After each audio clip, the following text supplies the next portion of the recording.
கன்னியாகுமரியில் ஜேசிபி வாகனம் மோதியதில் இருவர் சம்பவ இடத்திலேயே உயிரிழந்திருக்கின்றனர். அண்மை செய்தியாக பார்த்து கொண்டிருக்கிறோம். ஓட்டுநரின் கட்டுப்பாட்டை இழந்த அந்த ஜேசிபி வாகனம் நடைபாதையில் சென்று கொண்டிருந்தவர்கள் மீது மோதி விபத்தை ஏற்படுத்தி இருக்கிறது.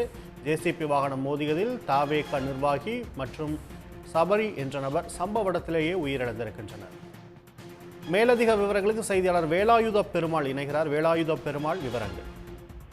கண்டிப்பாக. அதாவது குமரி சுற்றுலா தலத்துல நெருக்கடி மிகுந்த சாலையாக கருதப்படுவது சர்ச்சு சாலை, ரயில்வே ஸ்டேஷன் சாலை மற்றும் ரவுண்டானா. இப்பகுதிகளில் எப்பொழுதும் அதிகமாக கூட்டம் இருந்து கொண்டே இருக்கும்.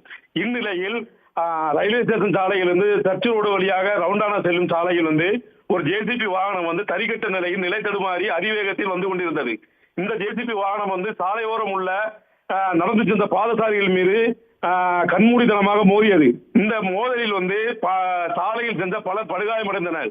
மேலும் அப்பகுதியில் உள்ள தனியார் கேட்டரிங் சென்டரில் பயின்று வரும் சபரி என்ற நபரும் அதேபோல் தாவாக நிர்வாகி முகமது என்ற நபரும் சம்பவ இடத்திலேயே பரிதாபமாக பலியானார்கள். மேலும் பலர் உயிருக்கு ஆபத்தான நிலையில் பல்வேறு மருத்துவமனைகளில் சிகிச்சைக்கு அனுமதிக்கப்பட்டுள்ளார்கள். போலீசார் சம்பவ இடத்துக்கு உடனடியாக விசாரணை செய்ததில் ஜேசிபி வாகனத்தை ஓட்டி வந்த நபர் ஓட்டுநர் மதுபோதையில் இருந்ததாக தெரிய வந்துள்ளது.